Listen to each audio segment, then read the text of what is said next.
What's that one ingredient that's present in almost every skincare product that you use, but it's never advertised? Hello and welcome to the Lab Coat. I am Shankar Prasad, founder of Plum, and here's where we speak about chemistry and the beautiful world of skincare. The answer to that question, what's there in almost every product you can think of, is there right at the top of the ingredient list, and that's something that goes by the name aqua or water. You can say water is water, it's 70% of the world, 70% of our body. What's there about water in skincare? Can I make skincare without water? How does the water that's used in skincare differ from what's present in the bottle of water that you usually drink? Here's where we unravel the beautiful world of water. It's a very simple world, but it's a very, very interesting world that exists inside the water that you can't see. I'll begin by talking about hard water, something that a lot of us in India, especially those that live away from the coastal areas, experience a lot. What really is hard water, and how does hard water have to do with anything that I add to my cream of moisture, jar of moisturizer or the toner that I use? Hard water is nothing but water with calcium and magnesium salts in it. Now, what these calcium and magnesium salts do when they come in contact with, let's say, your shower gel, is precipitate out, and that's the scum that you see on the floor of your bathroom when you wash. Those are the calcium salts precipitating out. Now, they do a lot more damage in life compared to just precipitating out in the shower. So if I talk about TDS, that's something a lot of us would have heard about in the world of water. The guy who comes to repair our water purifier says, "Iska TDS zyada hai, I have to change something," and he charges you 3,000 bucks for it. What really is TDS in water? TDS is nothing but total dissolved solids.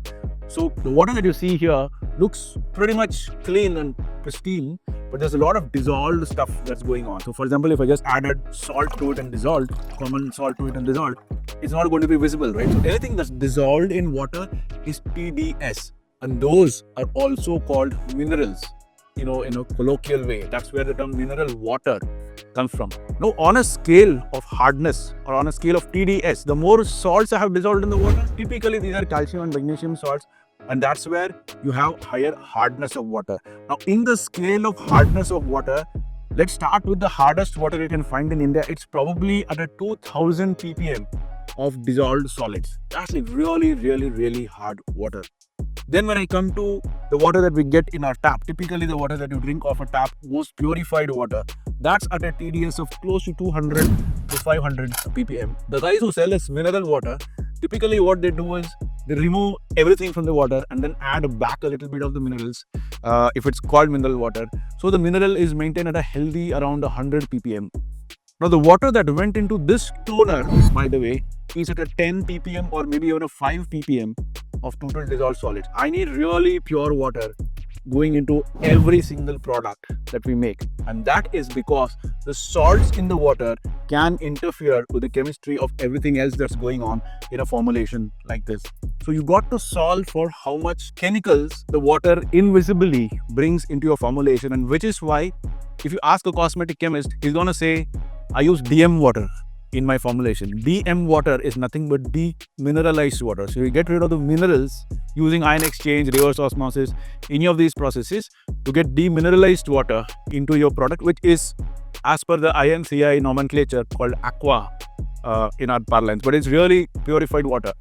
Is that the purest form of water that you can find? What really is the purest form of water that can be found on earth? You would say distilled water. Actually, there is something which is even purer than distilled water, and that was used to make our phones, our watches, our cameras. Almost everything that you see has been made using one of the highest forms of purity of any compound known to us. It's called ultra pure water.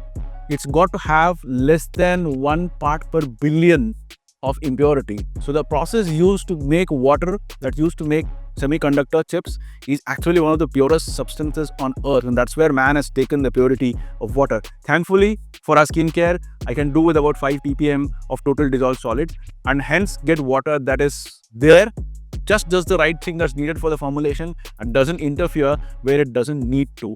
Now, is TDS the only thing I need to measure when it comes to choosing the water that I put into my skincare? No.